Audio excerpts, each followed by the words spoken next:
Ladies and gentlemen, I am Tosh Berman, and this is Tosh Talks. Today, I want to focus on Dennis Cooper's blog. First of all, a blog. We all know what a blog is, but I deeply feel strongly that when we look at a blog, we're looking at a blog and not a book or not a text on a page or a movie or a video, though a blog can consist all of that combined together or separately. But a blog to me is always, it's a separate medium in itself.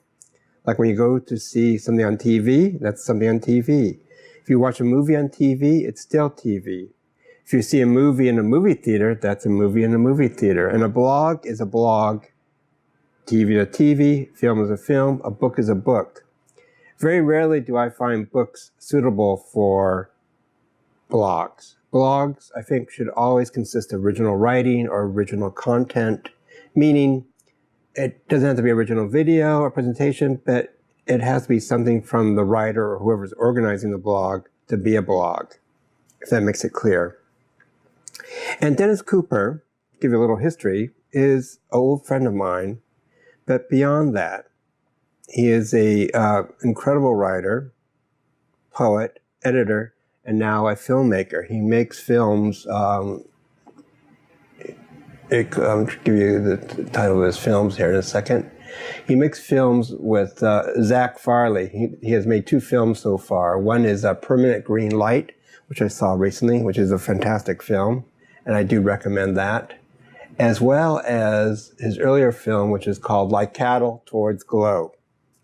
And so he made 2 films. Dennis Cooper now lives in Paris. He used to live in Los Angeles, where I knew him. He used to be the director or the reading programmer for Beyond Baroque, Literary Arts Center in Venice. And I started going to Beyond Baroque around this time when he was the director. And Dennis was great because his sense of organization was fantastic. He always had local people like Los Angeles writers, but he also had writers from New York and elsewhere coming to Beyond Baroque. And when I took over Beyond Baroque's programming and the organization after Dennis and after Benjamin Weissman, who was also fantastic at that job and work, I was very much influenced by Dennis's approach in how to do programming at Beyond Baroque. And one thing we have in common, I feel, between me and Dennis is that we like to do show and tell. I don't know if Dennis thinks it in that terms, but I do. And I think when I think of Dennis, I do think of him as a show and tell type of person. Meaning,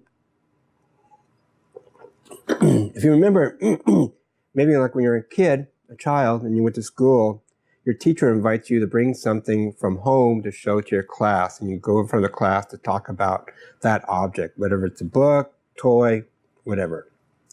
And I have done that probably since first grade and so forth. And that feeling or that inspiration has never left me. That's why I publish Tam Tam Books. That is why I do Tosh Talks. Is basically I still have this incredible urge to show and tell. And I think Dennis Cooper feels the same way in the way he presented his readings at Beyond Baroque as I did at Beyond Baroque, where I want to do show and tell. And so Dennis had written numerous novels, numerous short stories, critique, and he's a very prominent writer. And I don't want to talk about Dennis's work specifically because I think that's another show or another episode. But I want to focus on his blog, the Dennis Cooper blog. And I think Dennis has been doing this blog for at least, I'm going to take a wild guess, 10 years, maybe longer. When you're on computer time or reading stuff on a computer, it seems like time goes fast or it becomes very cloudy. I can never tell when it's the beginning or end of something when I'm reading something on a computer or following a blog or a website.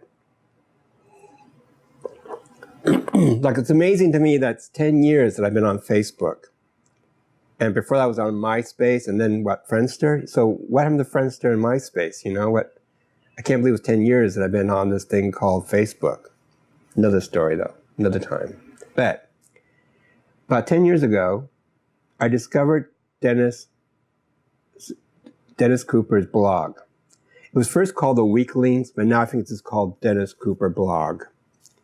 And what's fascinating about the blog, as I mentioned, like a show and tell aspect, Monday through Saturday, he takes Sunday off. Dennis focuses on one subject matter. It could be one artist or type of music or recommendations or something fictional or another writer. He takes one subject matter and explores it fully on his blog. So, for instance, it could be a writer. And you focus on that writer. And not only you get that writer's biography of what the books he or she wrote, but you get a little excerpt from the book. You get, if it's possible, interviews with that author, whether it's in English or in French or in German or some other language. You get a little critique about that particular author. You're getting, in one blog, you're getting a full detailed picture of who or what that writer is and what that writer's work represents to one or to a reader. And all the writers, it seems to me, all the writers that Dennis presents on his blog are writers, poets, playwrights, who's important to Dennis, or a writer of a great reputation that needs to be explored more. So maybe Dennis is exploring these writers through his blogs. Dennis's work, when he does this, Dennis is never like a professor type. It's basically like a friend showing you something. There's actually a very human, very non-condemning, there's a very friendly approach when he says, here, look at this writer's work. And when you read the blog, that's the experience you're getting. You're not being told this person's great, fantastic, but more exploration of this particular person's work and why it's interesting. In a funny way, it's non-judgmental. It's not like this person's bad, this is good, this is a bad book by this person, this is a good book by this person. You're really getting an overall view of that author's work. And even though each work may not be as good as the other one or, vice versa, it's still a great focus on a writer. And sometimes Dennis does focus on one book by one author as well. And I can give you a lot of examples, but I think it's best that you go on the blog and discover this yourself, because that's how I discovered Dennis's blog. So 10 years ago, he never made an announcement to me personally or anything, but I just somehow by chance found out he was doing this blog. And I think at the time when I discovered it, I think he had this blog for about a year. And I remember the day, I remember like on one morning, I just opened up his blog and I read the main theme, it might have been an author or a focus on a filmmaker. He does, I've been talking about authors, but he'll focus on visual artists, filmmakers, authors, playwrights, as well as particular subject matters like some type of music or a certain type of cultural thing. And so you read about that. Now, the great thing about that is that it's not only it about the blog. At the end of his blog, anybody who makes a comment on his blog, that particular episode, I call it episode, or that particular blog posting, Dennis will answer you back. So you said, if you write something like, hi, Dennis, I really enjoy blah, blah, blah, but I really hate blah, blah, blah. How are you doing? Blah, blah, blah. Dennis will write back to you on his blog saying, well, hi, Tosh, how are you? Yes, I agree that, blah, blah, blah, or I disagree that, blah, blah, blah, and I hope you're having a good day or something like that. It's always very positive. And it's very interesting.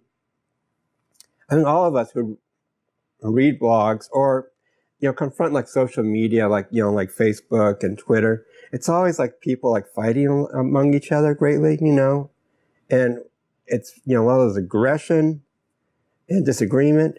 But for whatever reasons, and due to Dennis's genius, he doesn't have any of that on his blog. It's all very positive experience.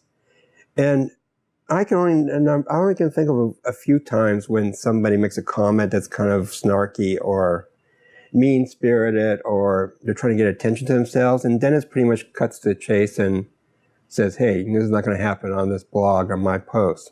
End of story.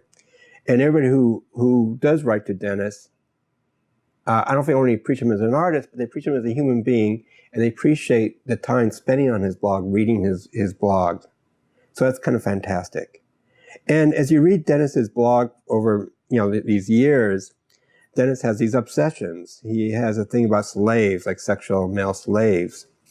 And it looks like postings from like a sex site that he just put on his site. But the truth is, Dennis alters that site by adding his own dialogue, mixing the pictures up. So what you're getting is not always straightforward sex trade, sex slave stuff. You're getting something else on top of it. The nuance is very important. And I think nuance is very important in Dennis Cooper's blog. And the other obsessions you get is like stuff about amusement parks. Dennis loves amusement parks. He's like a kid, a child, when he comes upon the subject matter of amusement parks. So he has written stuff about amusement parks now, all throughout the world. Oh, and more hauntingly and more beautiful, he writes about abandoned or disowned amusement parks. Amusement parks that no longer exist anymore, but maybe some of the structure exists or it's totally wiped off the earth. And Dennis goes through all the trouble going from the internet to locate old photographs, old images, testimony of people who went to these amusement parks. And you get this really great haunted feeling of what it was like at the time and how its importance to its culture. And I think that's another reason why I love Dennis Cooper's work in general, but also specifically his blog. Dennis and I are about the same age. So when he talks about these amusement parks or something from the past, and Dennis is not nostalgic by any means. It's not a nostalgic thing. It's a living passion with Dennis and for his blog. If you're in for a nostalgia thing, forget it. That's not the direction to go towards. And I'm not going towards that direction. But we do share a past. He's American. He was raised in Southern California, as I was.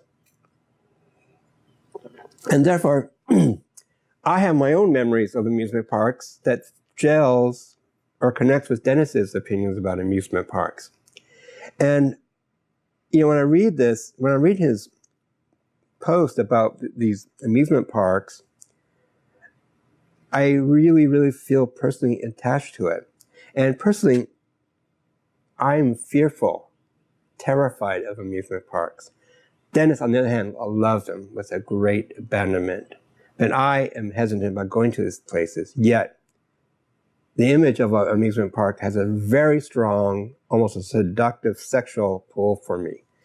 I think it has the same thing for Dennis, but his results are sort of different from mine. I'm terrified, he embraces it, which makes it fascinating to read his thoughts on amusement parks. But not only that, but also Dennis has a thing about sculpture. He's not really a painting person, I'm more of a painting person, but Dennis does a lot of stuff on contemporary sculptures. Could be he did one on children. It's a subject matter, and he shows a lot of examples of contemporary sculptures, artists, specifically sculptors, dealing with childhood, which is incredible. So there's different subject matters that Dennis does, and sometimes he has guest curators on his blog, which happens quite often, and usually the guest curators are the people who has, over the years, corresponded with Dennis on the blog. And there's back and forth communication.